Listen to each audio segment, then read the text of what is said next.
नमस्कार साथियों, easy easy life YouTube channel पर आप सभी का हार्दिक स्वागत है। हम पढ़ रहे हैं क्लास 8th हिस्ट्री, हमारे अतीत भाग 3, जिसका हम आज दूसरा चैप्टर शुरू करने वाले हैं। व्यापार से साम्राज्य तक कंपनी की सत्ता स्थापित होती है। तो इसमें ये बताया गया है, इस चैप्टर में जो हम पढ़ने वाले हैं मुख्यतः, कि कैसे अंग्रेज जो आते हैं, व्यापारी बनकर आते हैं भारत में, भारतीय उपमहाद्वीप में दाखिल होते हैं व्यापार के रास्ते से, और उसके बाद कैसे धीरे-धीरे ये अपना साम्राज्य यहाँ पर स्थापित कर लेते हैं। यहाँ के जो कुटीर उद्योग हैं, लघु उद्योग हैं, उन सबको ये ख़त्म कर देते हैं और कैसे अपना फ़ायदा देखते हुए अपने साम्राज्य का इतना बड़ा विस्तार कर लेते हैं। तो आइए शुरू करते हैं। मुग़ल बादशाहों में औरंगज़ेब आखिरी शक्तिशाली बादशाह थे। देखिए, मुग़ल बादशाहों में औरंगज़ेब आखिरी शक्तिशाली बादशाह था, जिसने भारत के एक बड़े हिस्से पर नियंत्रण स्थापित किया था। 1707 में इसकी मृत्यु के बाद बहुत सारे मुग़ल सूबेदार और बड़े-बड़े ज़मींदार अपनी ताकत दिखाने लगे थे। उन्होंने अपनी क्षेत्रीय रियासतें कायम कर ली थी। जैसे-जैसे विभिन्न भागों में ताकतवर क्षेत्रीय रियासतें सामने आने लगी, दिल्ली अधिक दिनों तक प्रभावी केंद्र के रूप में नहीं रह सका। यानी कि इनके बाद में जो परवर्ती शासक आए, मुअज्जम थे, आजम थे, इनके जो बेटे हैं और आगे उनके बाद जो शासक हुए, कोई भी इतना अपना प्रभाव जो है वो दिल्ली के ऊपर कायम नहीं रख सके, और उसके आस-पास की जो छोटी-छोटी रियासतें थी, जो शासन थे, जो राज्य थे, वो प्रभावी रूप से उभर कर आ रहे थे। 18वीं सदी के उत्तरार्ध तक राजनीतिक क्षितिज पर अंग्रेजों के रूप में एक नई ताकत उभर कर आ गई। क्या हम जानते हैं कि अंग्रेज पहले-पहले एक छोटी-सी व्यापारिक कंपनी के रूप में भारत आए थे और यहाँ के इलाकों पर कब्जे में उनकी ज़्यादा दिलचस्पी नहीं थी। फिर ऐसा कैसे हो गया कि एक दिन वो इस विशाल साम्राज्य के स्वामी बन बैठे? इस अध्याय में हम यही देखेंगे कि यह सब कैसे हुआ था। देखिए, ये कैप्टन हडसन द्वारा बहादुर शाह और उनके बेटों की गिरफ्तारी है। बहादुर शाह जफ़र की गिरफ्तारी कहाँ से होती है? कैप्सन कैप्टन हडसन करते हैं। जब ये 1857 में विद्रोह करते हैं, तो ये हुमायूँ का जो मकबरा है, वहाँ पर जाकर शरण ले लेते हैं, और ये जो है बहादुर शाह जफ़र, इनको कैप्टन हडसन जो है, ये वहाँ से पकड़ कर लाते हैं इनके बेटों के साथ, और इनको यहाँ से बाहर भेज दिया जाता है। ठीक है, अब ये देखिए, औरंगज़ेब के बाद कोई मुग़ल बादशाह इतना ताकतवर तो नहीं हुआ, लेकिन एक प्रतीक के रूप में मुग़ल बादशाहों का महत्व बना हुआ था। जब 1857 में ब्रिटिश शासन के विरुद्ध भारी विद्रोह शुरू हो गया था, तो विद्रोहियों ने मुग़ल बादशाह बहादुर शाह जफ़र को अपना नेता मान लिया था। जब विद्रोह कुचल दिया गया, तो कंपनी ने बहादुर शाह जफ़र को देश छोड़ने के लिए मजबूर कर दिया और इनके बेटों को इनके सामने ही मार डाला था। ठीक है? अब देखिए, पूर्व में ईस्ट इंडिया कंपनी का आना। अब हम ये देखने जा रहे हैं कि पूर्व में ईस्ट इंडिया कंपनी का आना, यानी कि भारतीय महाद्वीप में ये कैसे दाखिल होते हैं, ये देखते हैं। सन 1600 में ईस्ट इंडिया कंपनी ने इंग्लैंड की महारानी एलिजाबेथ प्रथम से चार्टर अर्थात इजाज़तनामा हासिल किया, जिससे कंपनी को पूरब से व्यापार करने का एकाधिकार मिल गया। इस इजाज़तनामे का चार्टर का मतलब था कि इंग्लैंड की कोई और व्यापारिक कंपनी इस इलाके में ईस्ट इंडिया कंपनी से होड़ कंपटीशन नहीं कर सकती थी। इस चार्टर के सहारे कंपनी समुंदर पार जाकर नए इलाकों को खंगाल सकती थी, खोज सकती थी। वहाँ से सस्ती कीमत पर चीज़ें खरीदकर उन्हें यूरोप में ऊँची कीमत पर बेच सकती थी। कंपनी को दूसरी अंग्रेज़ व्यापारिक कंपनियों से प्रतिस्पर्धा का कोई भय नहीं था। उस ज़माने में वाणिज्यिक कंपनियाँ मोटे तौर पर प्रतिस्पर्धा से बचकर ही मुनाफ़ा कमा सकती थी, और अगर कोई प्रतिस्पर्धी ना हो, तब भी वे सस्ती चीज़ें खरीदकर उन्हें ज़्यादा कीमत पर बेच सकती थी। अब वाणिज्यिक वर्ड जो हमने पढ़ा है, वाणिज्यिक कंपनियाँ, कमर्शियल जो स्टेट्स हैं, कंपनीज़ हैं, वो क्या हैं? एक ऐसा व्यावसायिक उद्यम जिसमें चीज़ों को सस्ती कीमत पर खरीद कर और ज़्यादा कीमत पर बेचकर, यानी मुख्य रूप से व्यापार के ज़रिए मुनाफ़ा कमाया जाता है, वो वाणिज्यिक कंपनियाँ होती हैं। ठीक है? अब आगे देखिए, लेकिन यह शाही दस्तावेज़ दूसरी यूरोपीय ताकतों को पूर्व के बाज़ार में आने से रोक नहीं सकता था। यानी कि इंग्लैंड की ईस्ट इंडिया कंपनी तो अपने इंग्लैंड की कंपनीज़ को ही रोक सकती थी। तो बाकी अगर कोई कंपनी आती है किसी और देश से, तो उसके साथ उसको कॉम्पिटिशन करना पड़ता था। जब तक इंग्लैंड के जहाज़ अफ्रीका के पश्चिम तट को छूते हुए केप ऑफ गुड होप का चक्कर लगाकर हिंद महासागर पार करते, तब तक पुर्तगालियों ने भारत के पश्चिमी तट पर अपनी उपस्थिति दर्ज करा दी थी। यानी कि भारत में सबसे पहले स्थापित विदेशी कोई कंपनी अगर थी तो वो किनकी थी? पुर्तगालियों की थी। वे गोवा में अपना ठिकाना बना चुके थे। पुर्तगाल के खोजी यात्री वास्को डी गामा ने 1498 में पहली बार भारत तक पहुंचने के इस समुद्री मार्ग का पता लगाया था। 17वीं शताब्दी की शुरुआत में तक डच भी हिंद महासागर में व्यापार की संभावनाएं तलाशने आ गए थे। कुछ समय बाद फ्रांसीसी व्यापारी भी आ गए। अब हमारे सामने क्वेश्चन ये आता है कि सबसे पहले कौन आया? तो 1498 में यहाँ पर पुर्तगाली आए सबसे पहले, ठीक है। सबसे पहले पुर्तगाली यहाँ पर भारत के पश्चिमी तट पर पहुंचे थे। उसके बाद यहाँ पर कौन-सी जाति यहाँ पर आती है? विदेशी जाति, यहाँ पर डच आ जाते हैं और उसके बाद में फ्रांसीसी आ जाते हैं। यानी कि ये सारे जो लोग हैं, धीरे-धीरे ये जो विदेशी जातियाँ हैं, ये व्यापार के उद्देश्य से यहाँ पर आती हैं और धीरे-धीरे यहाँ पर अपना अधिकार बनाने लग जाती हैं। समस्या यह थी कि सारी कंपनियां एक ही जैसी चीजें खरीदना चाहती थीं। यूरोप के बाजारों में भारत के बने बारीक सूती कपड़े और रेशम की जबरदस्त मांग थी। इसके अलावा यहाँ की काली मिर्च, लौंग, इलायची, दालचीनी की भी जबरदस्त मांग रहती थी। यूरोपीय कंपनियों के बीच इस बढ़ती प्रतिस्पर्धा स्पर्धा से भारतीय बाजारों में इन चीजों की कीमतें बढ़ने लगी और उनसे मिलने वाला मुनाफा गिरने लगा। अब इन व्यापारिक कंपनियों के फलने-फूलने का यही एक रास्ता था कि वे अपनी प्रतिस्पर्धी कंपनियों को खत्म कर दें। लिहाजा बाजारों पर कब्जे की इस होड़ ने व्यापारिक कंपनियों के बीच में लड़ाइयों की शुरुआत कर दी। 17वीं और 18वीं सदी में जब भी कोई मौका मिलता, कोई सी एक कंपनी किसी दूसरी कंपनी के जहाज को डुबा देती, रास्ते में रुकावटें खड़ी कर देती और माल से लदे जहाज़ों को आगे बढ़ने से रोक देती। यह व्यापार हथियारों की मदद से चल रहा था और व्यापारिक चौकियों को किलेबंदी के जरिए सुरक्षित रखा जाता था। अपनी बस्तियों को किलेबंद करने और व्यापार में मुनाफा कमाने की इन कोशिशों के कारण स्थानीय शासकों से भी टकराव होने लगे। इस प्रकार व्यापार और राजनीति को एक दूसरे से अलग रखना कंपनी के लिए मुश्किल होता जा रहा था। आइए देखें ये होता कैसे है, कैसे हुआ ये सब। अब अलग-अलग देशों की जो कंपनियाँ यहाँ पर स्थापित हो चुकी थी, वो आपस में लड़ रही थी क्योंकि सबकी चीज़ों की जो डिमांड थी वो एक जैसी थी, मुनाफ़ा किसी को हो नहीं रहा था।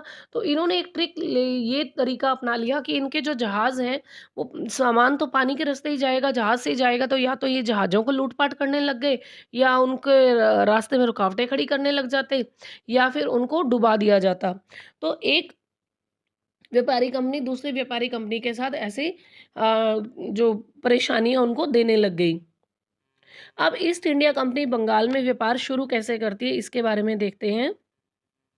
पहली इंग्लिश फैक्ट्री 1651 में हुगली नदी के किनारे स्थित हुई। ये वर्तमान कलकत्ता का ही क्षेत्र है। हुगली नदी के किनारे यहाँ पर पहली फैक्ट्री इंग्लिश जो है 1651 में शुरू होती है। कंपनी के व्यापारी यहीं से अपना काम चलाते थे। इन व्यापारियों को उस ज़माने में फैक्टर कहा जाता था। इस फैक्ट्री में वेयर हाउस होता था जहाँ निर्यात होने वाली चीज़ों को जमा किया जाता था।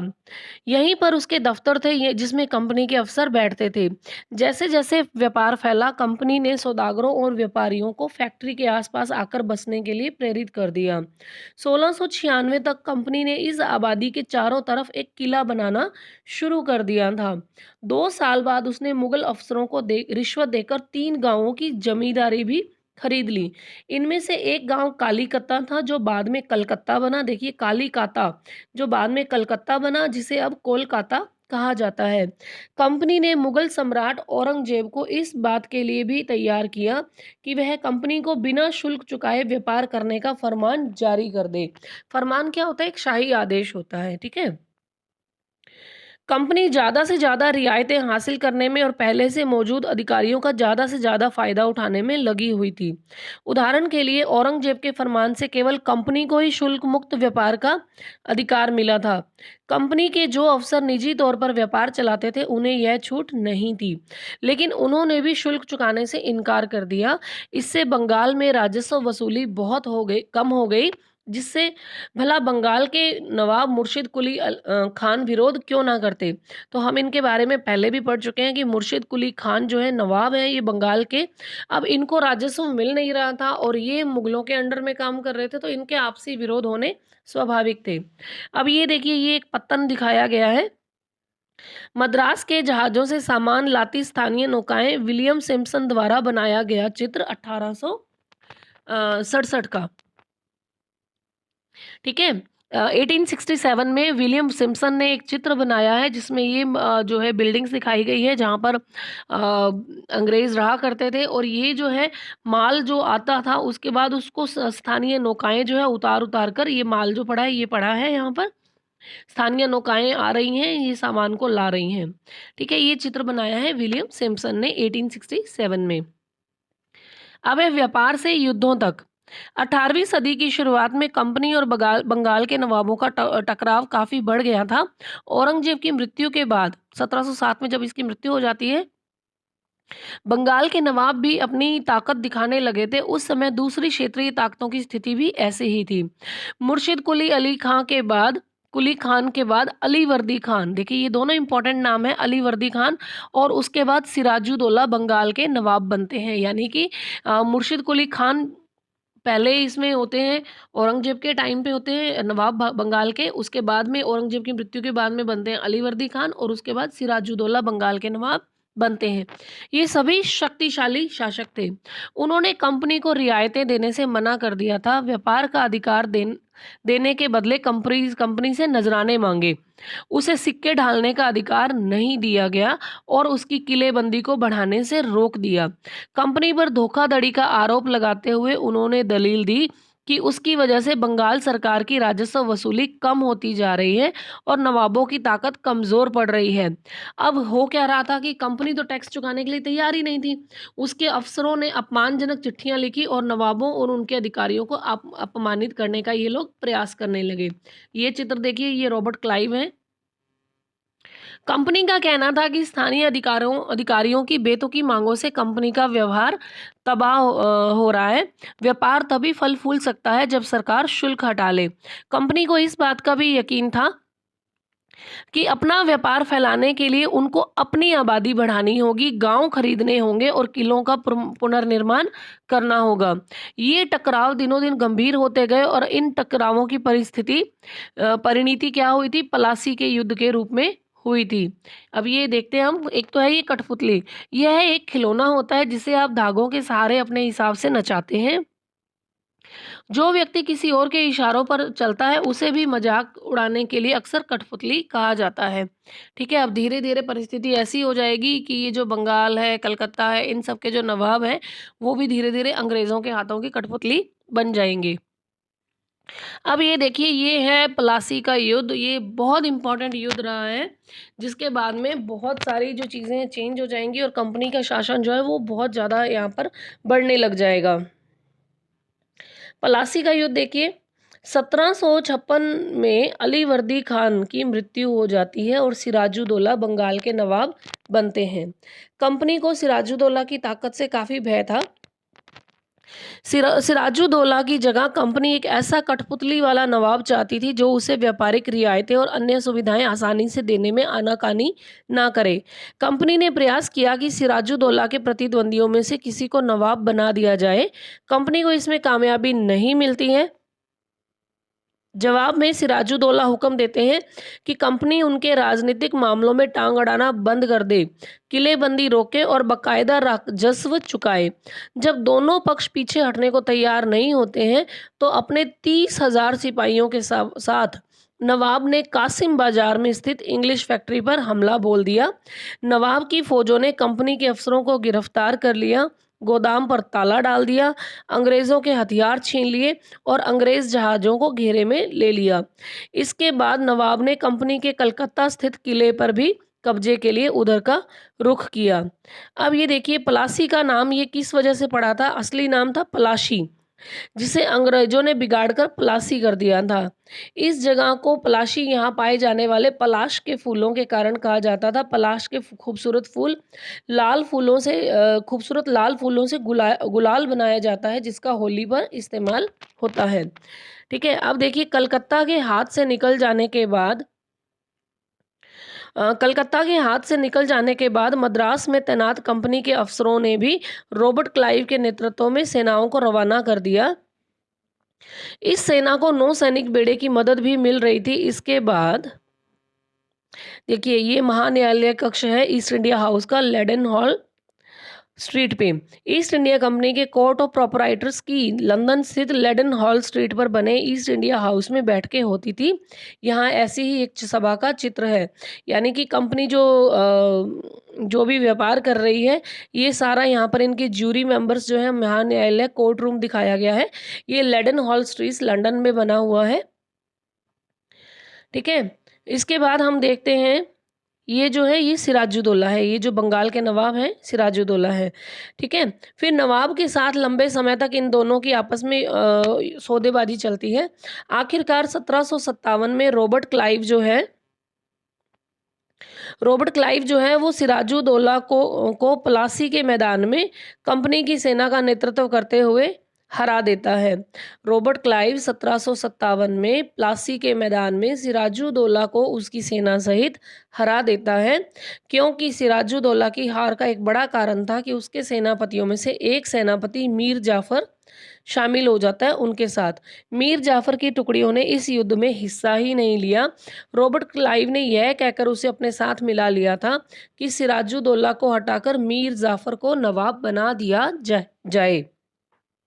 और देखिए ये पद का लालच ही ऐसी चीज़ है कि जो सेनापति है मीर जाफर, ये अपने ही जो शासक है सिराजुद्दौला, इससे गद्दारी कर बैठता है और उस युद्ध में भाग नहीं लेता जब रॉबर्ट क्लाइव और सिराजुद्दौला की सेनाएं आपस में लड़ रही होती हैं। ठीक है, जिसकी वजह से सिराजुद्दौला हार जाता है। फिर है संपन्नता का आश्वासन।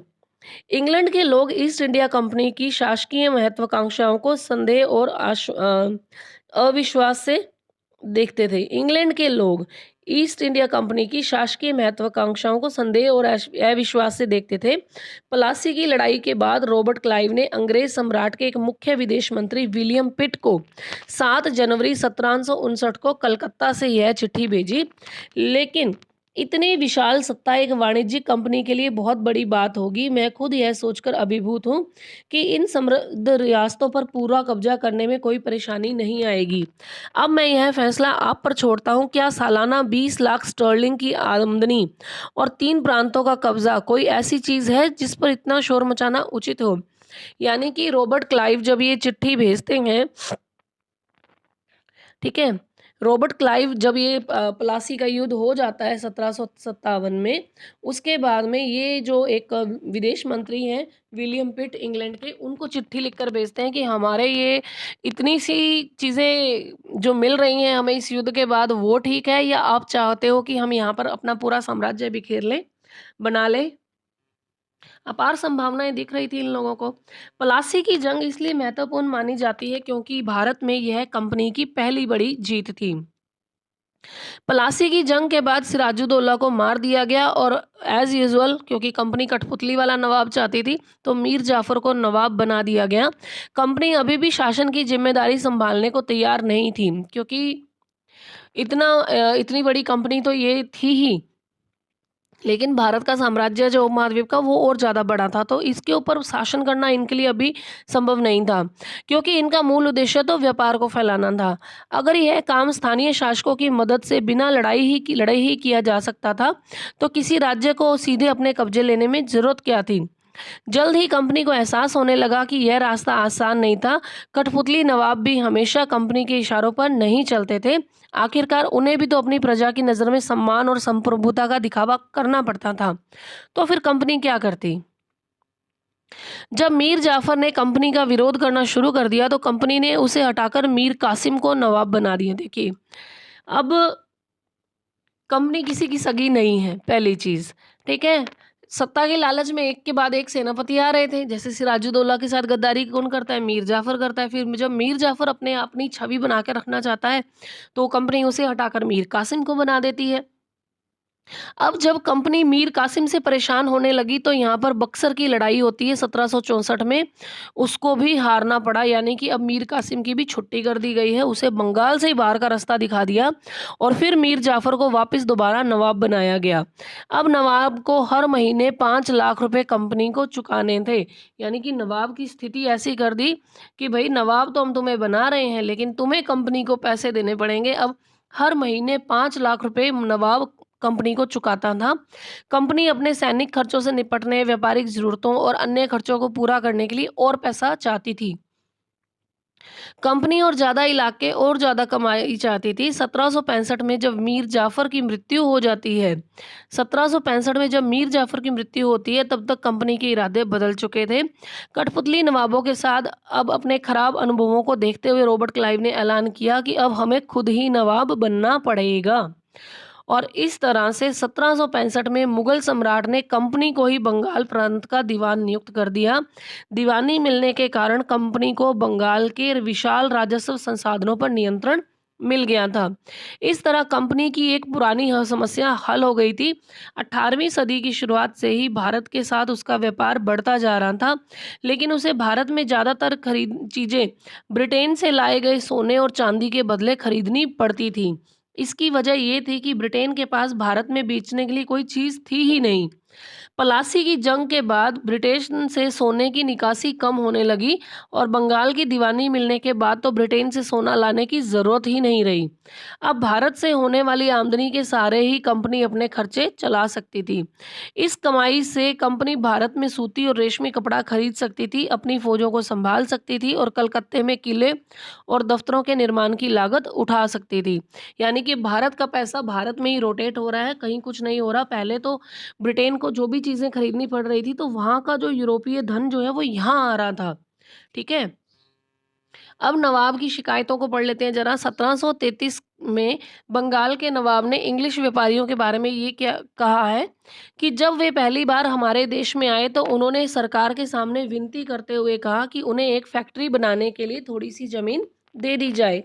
उन्हें वह ज़मीन तो मिल गई, पर उन्होंने तो वहाँ पर मजबूत किला ही खड़ा कर डाला।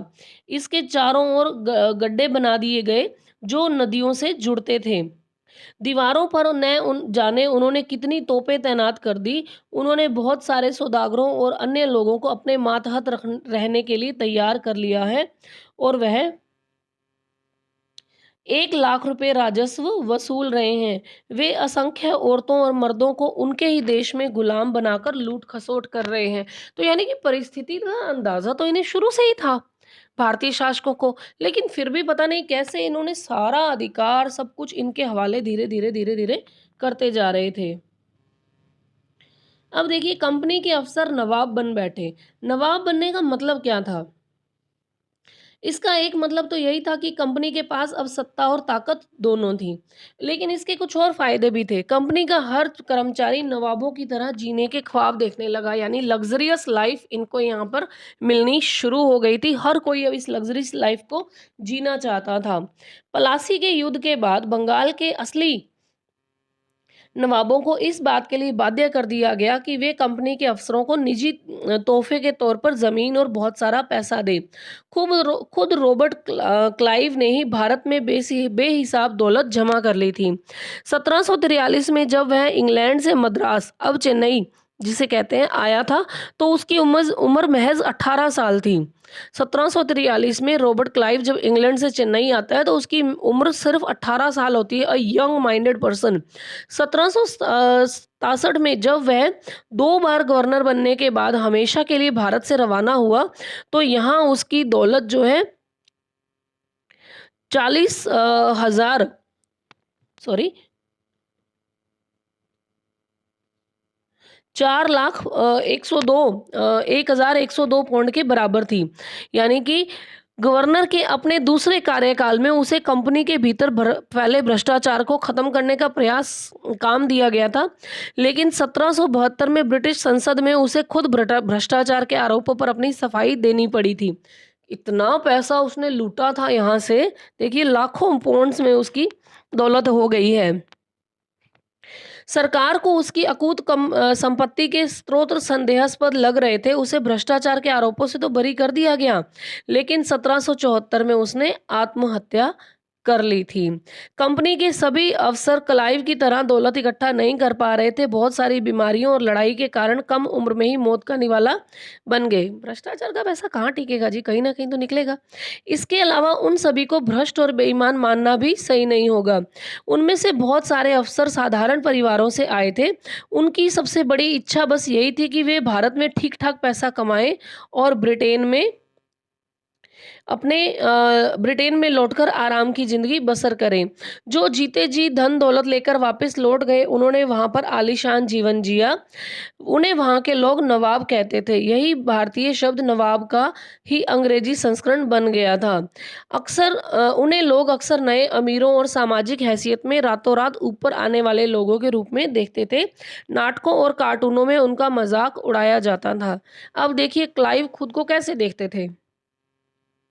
संसद की एक समिति के सामने सुनवाई के दौरान क्लाइव ने कहा था कि प्लासी के युद्ध के बाद, यानी 1757 की जो लड़ाई होती है, प्लासी का जो युद्ध होता है, उसके बाद उसने जबरदस्त संयम का परिचय दिया था। आइए देखिए क्या कहते हैं वो। उस स्थिति की कल्पना कीजिए जहां प्लासी की जीत ने मुझे लाकर खड़ा कर दिया था। एक ताकतवर राजा मेरे इशारों पर चल रहा था। एक संपन्न शहर मेरी दया पर था। उसके सबसे दौलतमंद महाजन मेरी एक एक मुस्कुराहट के लिए एक दूसरे के गिरेबान खींच रहे थे। मैं ऐसे खजानों के बीच में से गुजर रहा था जो सिर्फ मेरे लिए खुले हुए थे। हर तरफ सोना और ज्वार, दूसरी तरफ ज्वारात थे। अध्यक्ष महोदय, मैं अपने संयम को देखकर खुद हैरान हूँ।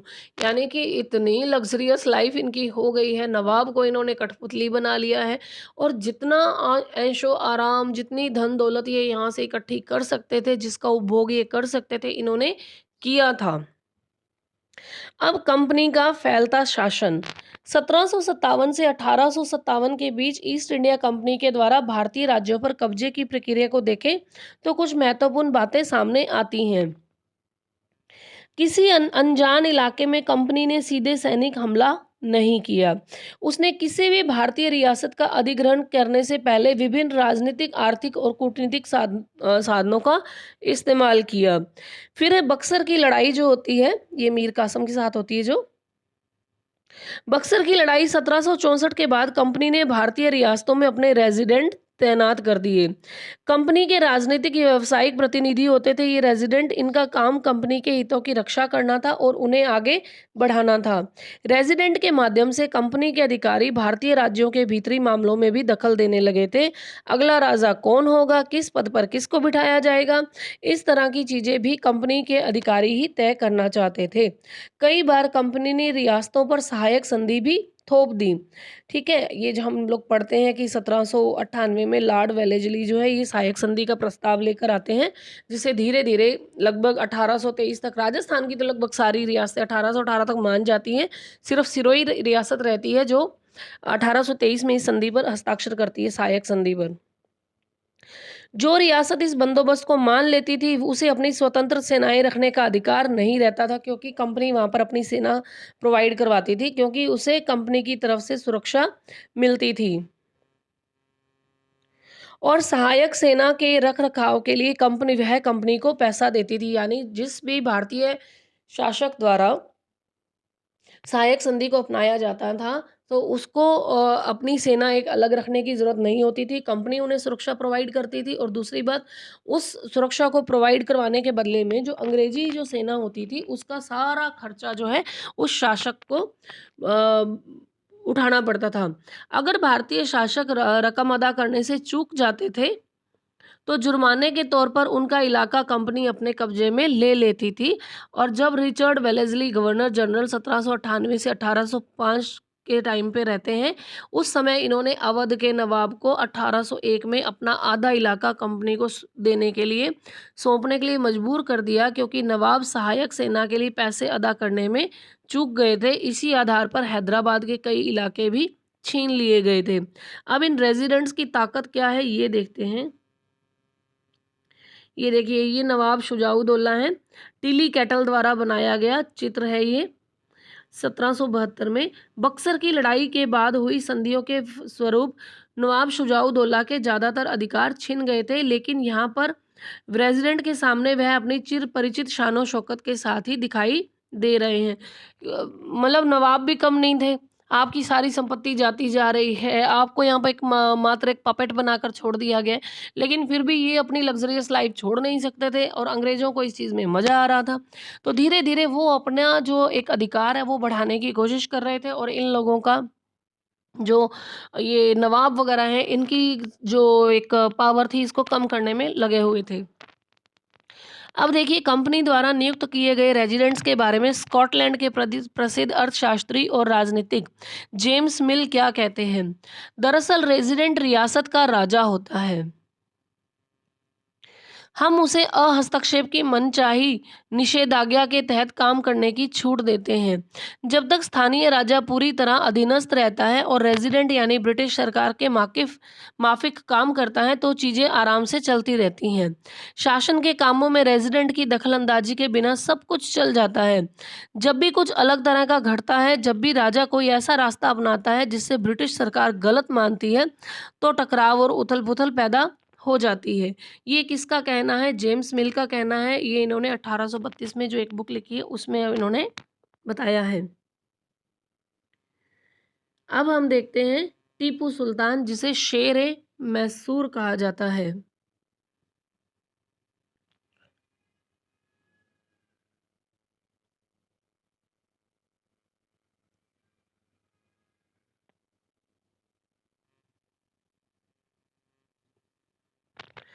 टीपू सुल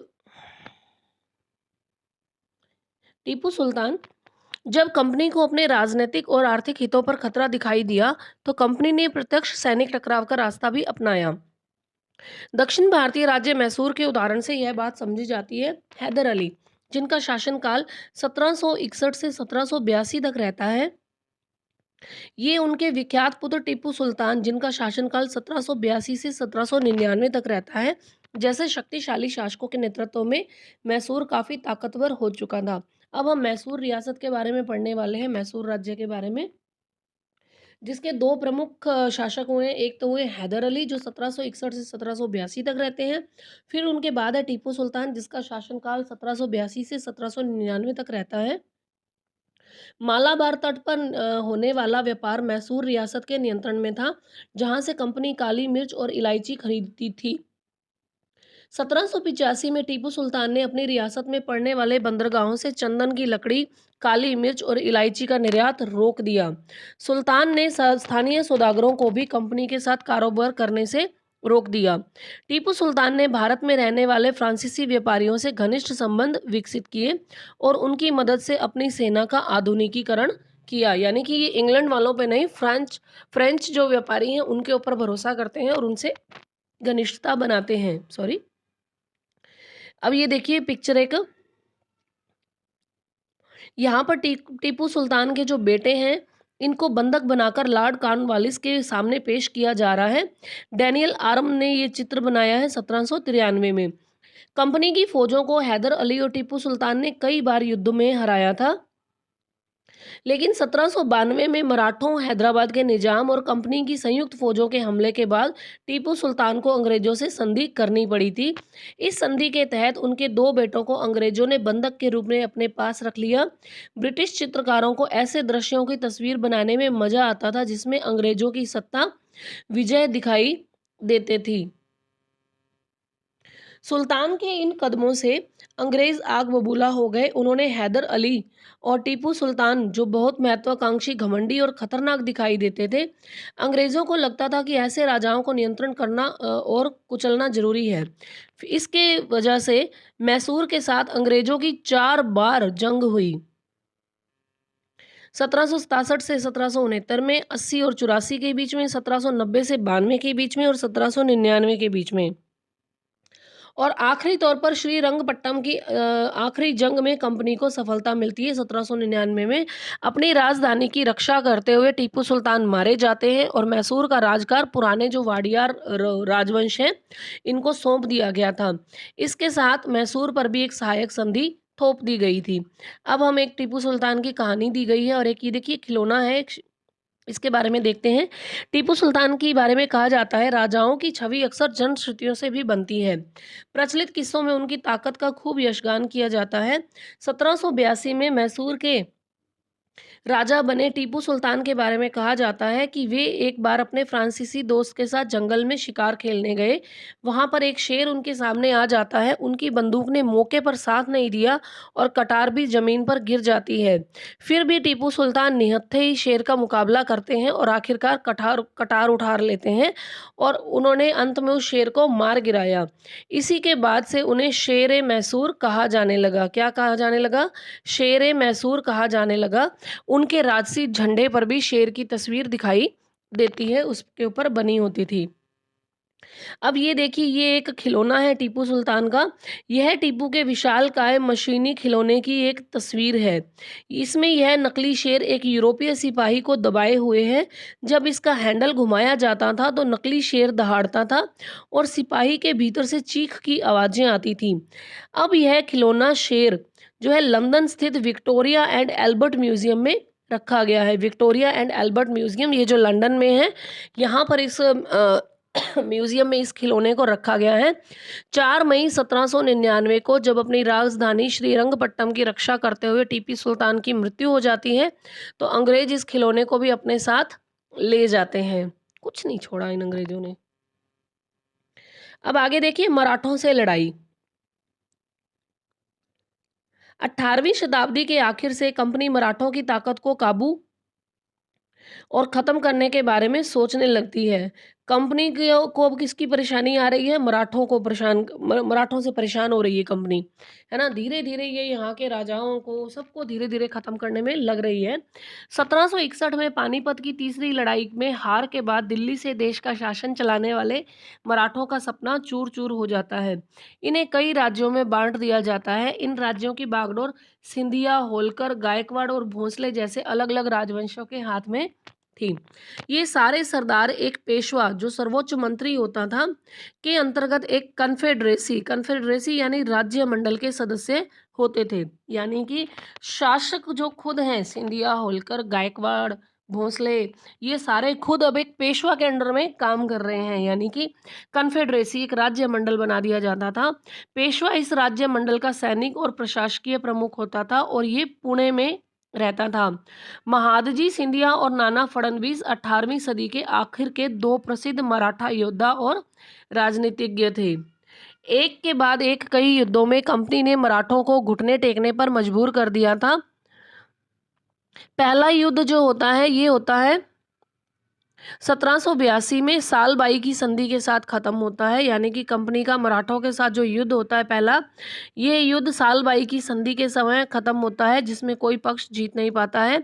दूसरा जो युद्ध होता है, ये अंग्रेज मराठा युद्ध 1803 से 5 तक चलता है। कई मोर्चों पर लड़ा जाता है। इसका नतीजा ये होता है कि उड़ीसा और यमुना के उत्तर में स्थित आगरा और दिल्ली सहित कई भूभाग अंग्रेजों के कब्जे में आ गए। फिर 1817 से 19 के तीसरे अंग्रेज मराठा युद्ध में मराठों की ताकत को पूरी तरह कुचल दिया गया। पेशवा को पुणे से हटाकर कानपुर के पास बिठूर में पेंशन पर भेज दिया गया। यानी कि पेशवा को ही अब इन्होंने रास्ता दिखा दिया कि अब आप भी यहाँ से निकलो। इनको कानपुर के पास बिठूर में पेंशन पर भेज दिया गया। अब विंध्य के दक्षिण में स्थित पूरे भूभाग पर कंपनी का नियंत्रण हो चुका था। अब है सर्वोच्चता का दावा। उपरोक्त विवरण से स्पष्ट है कि 19वीं सदी की शुरुआत में कंपनी क्षेत्रीय विस्तार की आक्रामक नीति पर चल रही थी। लॉर्ड हेस्टिंग्स जो है, ये 1813 से 1823 तक गवर्नर जनरल रहते हैं। ये भारत के प्रथम गवर्नर जनरल होते हैं। इनके नेतृत्व में सर्वोच्चता की एक नई नीति की शुरुआत होती है। कंपनी का दावा था कि उसकी सत्ता सर्वोच्च है, इसलिए वह भारतीय राज्यों से ऊपर है। अपने हितों की रक्षा के लिए वह भारतीय रियासतों का अधिग्रहण करने या उनको अधिग्रहण की धमकी देने का अधिकार अपने पास मानती थी। यह सोच बाद में अंग्रेजों की नीतियों में दिखाई देने लग गई थी। देखिए, अब आगे देखते हैं कि ये प्रक्रिया बेरोक-टोक तो चली नहीं थी। ये लॉर्ड हेस्टिंग्स है, ठीक है? ये 1813 से 1823 तक लगभग 10 साल तक गवर्नर जनरल रहते हैं यहाँ के। और फिर अब आगे देखिए, जब अंग्रेजों ने कित्तूर, जो फिलहाल कर्नाटक का जो क्षेत्र है, एक छोटे से राज्य को कब्जे में लेने का प्रयास किया, तो वहाँ की जो रानी है चेन्नम्मा, वो हथियार उठा लेती हैं और अंग्रेजों के खिलाफ आंदोलन छेड़ देती हैं। 1824 में इनको चेन्नम्मा को गिरफ्तार कर लिया जाता है और 1829 में जेल में ही इनकी मृत्यु हो जाती है। चेन्नम्मा के बाद कित्तूर स्थित संगोली के करीब एक गरीब चौकीदार रायन्ना ने ये प्रतिरोध जारी रखा। चौतरफा समर्थन और सहायता से उसकी उन्होंने बहुत सारे ब्रिटिश शिविरों और दस्तावेजों को नष्ट कर दिया था। आखिरकार उन्हें भी अंग्रेजों ने पकड़कर 1830 में फांसी पर लटका दिया। ठीक है, देखिए 1824 में तो पहले चेन्नम्मा को गिरफ्तार करते हैं, 1829 में उसकी मृत्यु हो जाती है। फिर कुछ महीने तक जो उनके जो सहयोगी होते हैं, एक गरीब से चौकीदार है रायन्ना, जो प्रतिरोध करते हैं, तो उनको भी फांसी पर लटका दिया जाता है। प्रतिरोध के ऐसे कई दूसरे उदाहरण हम आगे की क्लास में, यानी कि जब हम 9th या 10th का जब पढ़ते हैं इतिहास, तब उसमें हमें देखने को मिलेगा। इसी क्लास में 8th क्लास में हम अभी जो इसको शुरू किया है, तो हमें ये सारा कंपनी शासन के बारे में ही हम इसमें पढ़ने वाले हैं। आगे के चैप्टर्स में डिटेल में पढ़ेंगे इसको। 1830 के दशक में ईस्ट इंडिया कंपनी रूस के प्रभाव से बहुत डरी हुई थी। कंपनी को भय था कि कहीं रूस का प्रभाव पूरे एशिया में फैलकर उत्तर पश्चिम से भारत को भी अपनी चपेट में ना ले ले। देखिए, अब खुद कब्ज़ा जमा के बैठे हैं, तो इनको दूसरे देशों से भी डर है कि कहीं वो अपना प्रभाव यहाँ पर ना जमा ले। इसी डर के चलते अब अंग्रेज़ जो है उत्तर-पश्चिमी भारत पर अपना नियंत्रण स्थापित करना चाहते थे। उन्होंने 1838 से 1842 के बीच में अफ़गानिस्तान के साथ एक लंबी लड़ाई लड़ी और वहाँ अप्रत्यक्ष कंपनी शासन स्थापित कर लिया। 1843 में सिंध भी इनके कब्ज़े में आ गया। इसके बाद पंजाब की बारी थी। यहाँ पर महाराजा रणजीत सिंह जो है, ये कंपनी की दाल नहीं गलने देते। 1839 में उनकी मृत्यु के बाद इस रियासत के साथ 2 लंबी लड़ाइयाँ होती हैं और आखिरकार 1849 में अंग्रेजों ने पंजाब का भी अधिग्रहण कर लिया। यानी कि जीते जी तो ये जो महाराजा रणजीत सिंह है, इनको हरा नहीं पाते हैं और इनकी मृत्यु के बाद भी 2 युद्ध होते हैं और उसके बाद 1849 में अंग्रेज़ जो है वो पंजाब का भी अधिग्रहण कर लेते हैं। इस क्षेत्र पर भी इनका कब्जा हो जाता है। यानी कि साउथ का एरिया जो है सारा इन्होंने जो कवर अप कर लिया था, अब ये धीरे-धीरे नॉर्थ वेस्ट की तरफ भी बढ़ रहे थे। अब विलय की नीति, अधिग्रहण की आखिरी लहर जो है 1848 से 1856 के बीच में गवर्नर जनरल बने लॉर्ड डलहौजी के शासनकाल में चली। देखिए, हम पहले पढ़ चुके हैं कि 1798 में जो लॉर्ड वेलेस्ली है, ये सहायक संधियों का प्रस्ताव लेकर आते हैं। ठीक है? सहायक संधियों के प्रस्ताव लेके आते हैं, जिसे लगभग सारी रियासतें फ़ॉलो करती हैं। अब रही सही कसर, जो हम देखते हैं कि 1818 तक सारी रियासतें लगभग शामिल हो जाती हैं। राजस्थान की तो लगभग सारी हो जाती हैं। फिर 1823 में हमारी जो सिरोही है, वो भी इसमें शामिल हो जाती है। अब होता क्या है कि अधिग्रहण की जो आखिरी लहर है, ये 1848 से 1856 के बीच में गवर्नर जनरल बने लॉर्ड डलहौजी के शासनकाल में आती है। लॉर्ड डलहौजी एक नई नीति लेकर आते हैं। इसे विलय नीति का नाम दिया जाता है, जिसे व्यपगत नीति भी कहते हैं। व्यप अ, व्यपगत व्यपगत नीति भी कहते हैं। यह इस सिद्धांत को देने के पीछे उनका जो लॉजिक था, लॉर्ड डलहौजी का, वो क्या था कि अगर कोई शासक की मृत्यु हो जाती है, किसी भी रियासत के, किसी भी राज्य के शासक की मृत्यु हो जाती है और अगर उसके संतान के रूप में बेटा नहीं है, बेटी है कोई फ़र्क नहीं पड़ता, लेकिन बेटा नहीं है, तो उसकी रियासत हड़प कर ली जाएगी। यानी कि उसकी रियासत जो है वो कंपनी के भूभाग का हिस्सा बन जाएगी।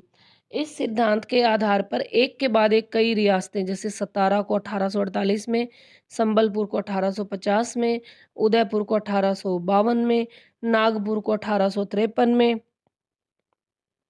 और झांसी को 1854 में अंग्रेजों के हाथों में ले लिया जाता है और आखिरकार 1856 में कंपनी ने अवध को भी अपने नियंत्रण में ले लिया। इस बार अंग्रेजों ने एक नया तर्क दिया। उन्होंने कहा कि वे अवध की जनता को नवाब के कुशासन से आज़ाद कराने के लिए कर्तव्य से बंधे हुए हैं, इसलिए वे अवध पर कब्जा करने को मजबूर हैं। इन्होंने अपने प्रिय नवाब को जिस तरह से गद्दी से हटाया गया उसे देखकर लोगों में गुस्सा भड़क गया और अवध के लोग भी 1857 के महान विद्रोह में शामिल हो गए थे। देखिए ये महाराजा रणजीत सिंह का दरबार है, कितना शाही था, है ना। और ये देखिए ये संबलपुर के वीर सुरेंद्र साय का चित्र है, जो जिनकी कोई संतान नहीं थी, पुत्र संतान नहीं थी, इसलिए इनके जो रियासत है उसके ऊपर अंग्रेजों ने उसको हड़प लिया था। अब देखिए ये कुछ चित्र दिए गए हैं, दोनों चित्रों में क्या डिफरेंस है हम वो पहले समझने की कोशिश करते हैं। ठीक है, देखिए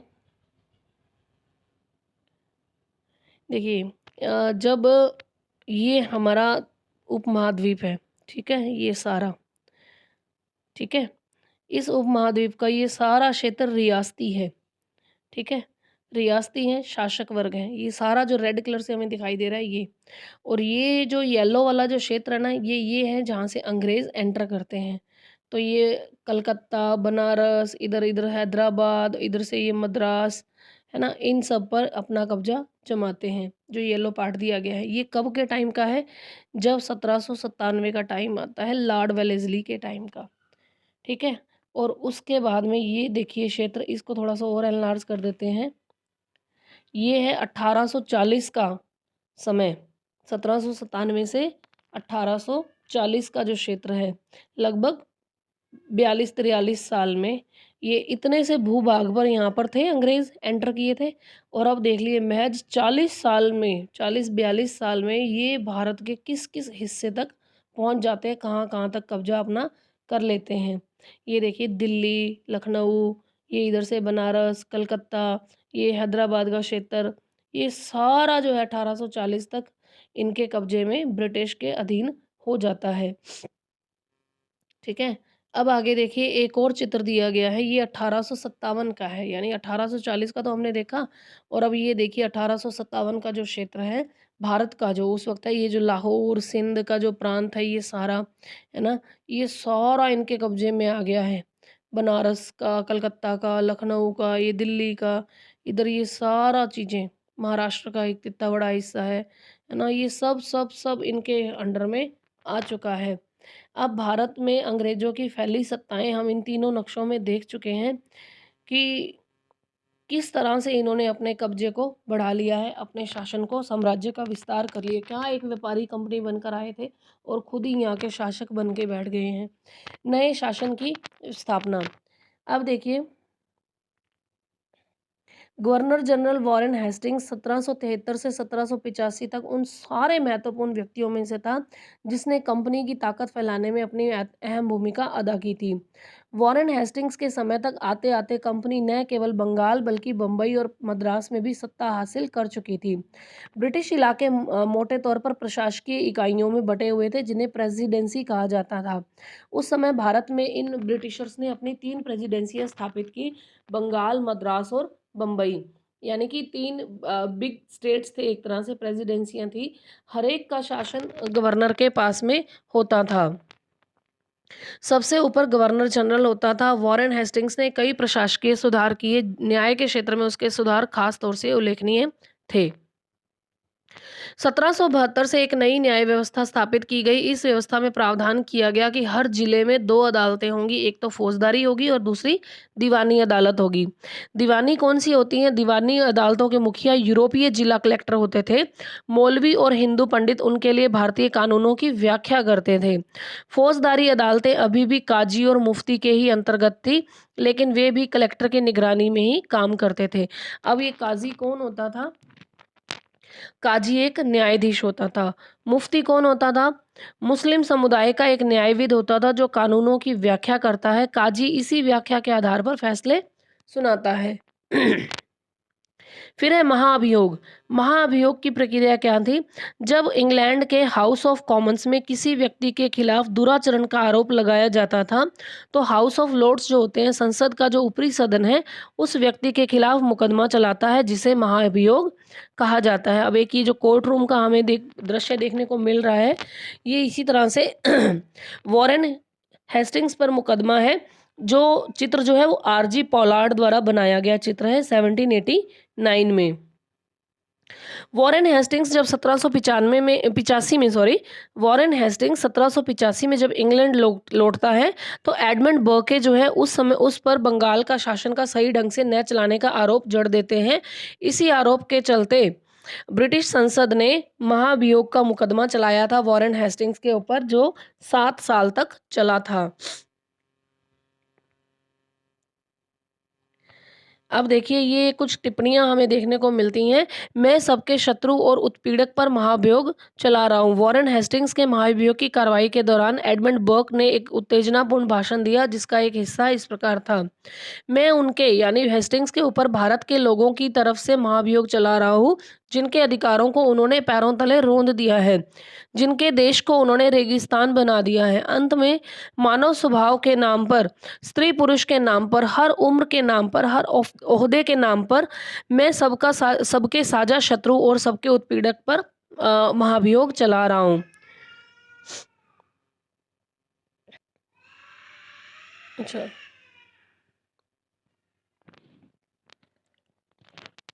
अभी हमने देखा कि जैसे ब्राह्मण पंडित जो है धर्मशास्त्र की अलग अलग शाखाओं के हिसाब से स्थानीय कानूनों की, पंडित ब्राह्मण जो है धर्मशास्त्र की शाखाओं के हिसाब से अलग अलग कानून व्याख्या करते थे। इससे डिफरेंस आ जाता था। तो 1775 में 11 पंडितों को भारतीय कानूनों का संकलन करने का काम दे दिया गया, और NB हॉलहेड जो हैं ये इसका संकलन का अनुवाद अंग्रेजी में कर देते हैं। 1778 तक यूरोपीय न्यायाधीशों के लिए मुस्लिम कानूनों की भी एक संहिता तैयार कर ली गई थी। फिर 1773 के रेगुलेटिंग एक्ट के तहत एक नए सर्वोच्च न्यायालय की स्थापना की गई। इसके अलावा कलकत्ता में अपीलीय अदालत, सदर निजामत अदालत की स्थापना भी की गई। भारतीय जिले में कलेक्टर सबसे बड़ा ओहदा होता था। जैसा कि नाम से पता लगता है, उसका मुख्य काम लगान और कर इकट्ठा करना, न्यायाधीशों, पुलिस अधिकारियों और दारोगा की सहायता से जिले में कानून व्यवस्था बनाए रखना होता था। आज भी यही होता है। उसका कार्यालय कलेक्ट्रेट सत्ता और संरक्षण का नया केंद्र बन जाता था, जिससे पुराने सत्ता केंद्रों को हाशिए पर धकेल दिया गया। हाँ, अब है कंपनी की फौज।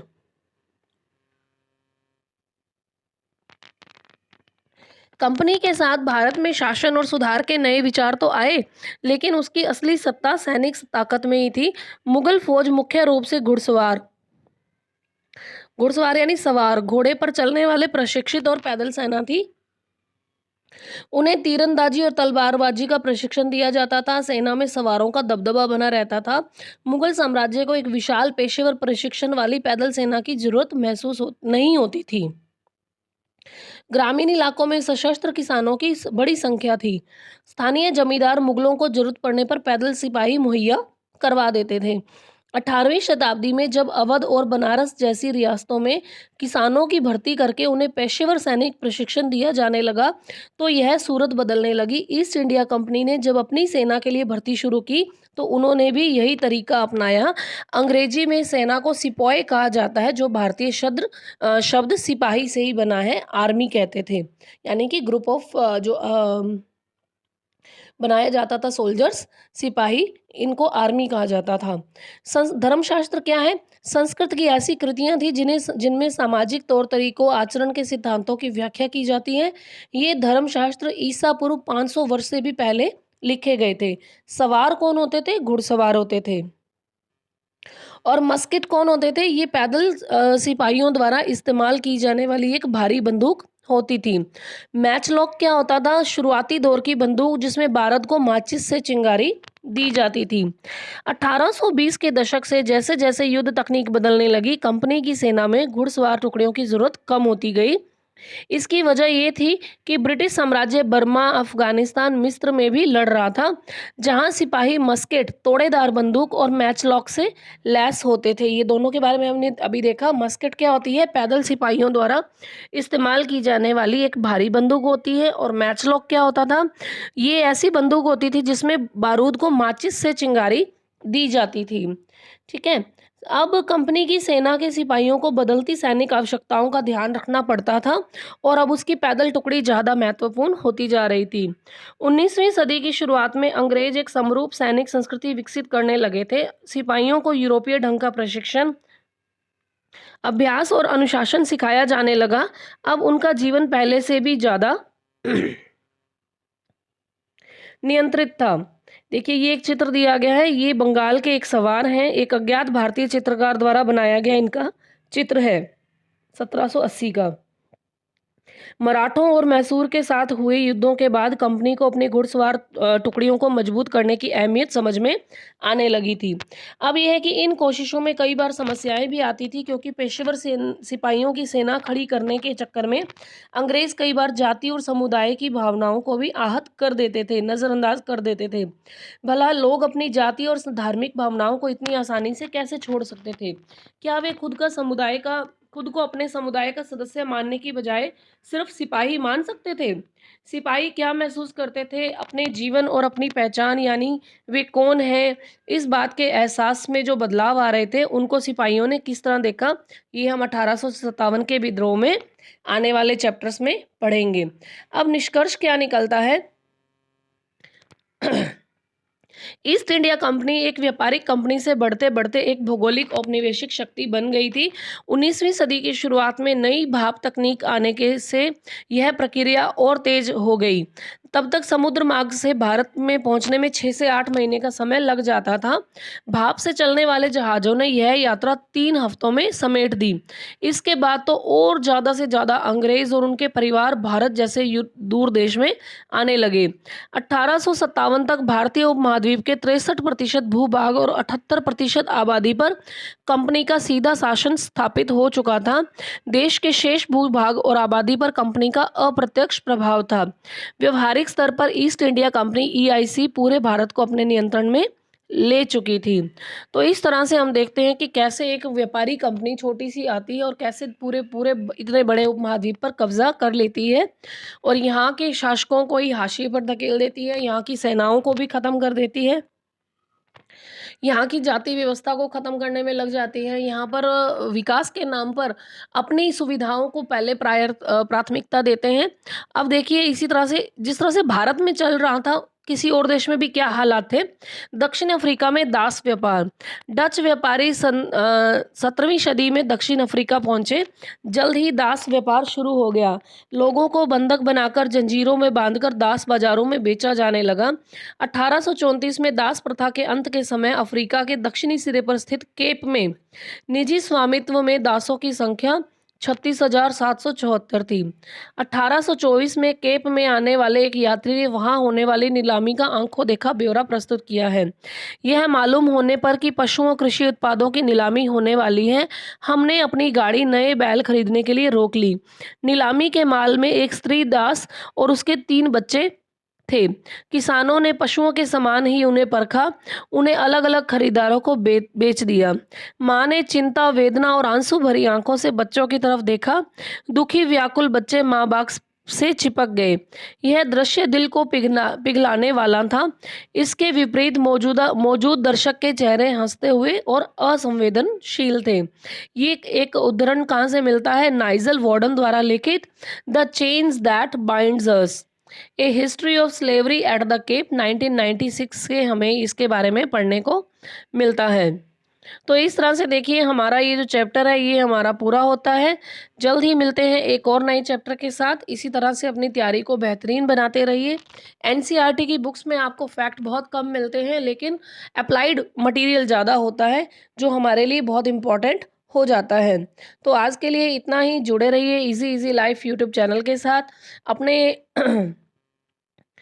चैनल को लाइक, शेयर और सब्सक्राइब करना ना भूलें। पास में ही बने बेल आइकन को प्रेस जरूर करें ताकि आने वाले नोटिफिकेशन आपको मिल सके। तो आज के लिए इतना ही। हार्दिक धन्यवाद। आभार।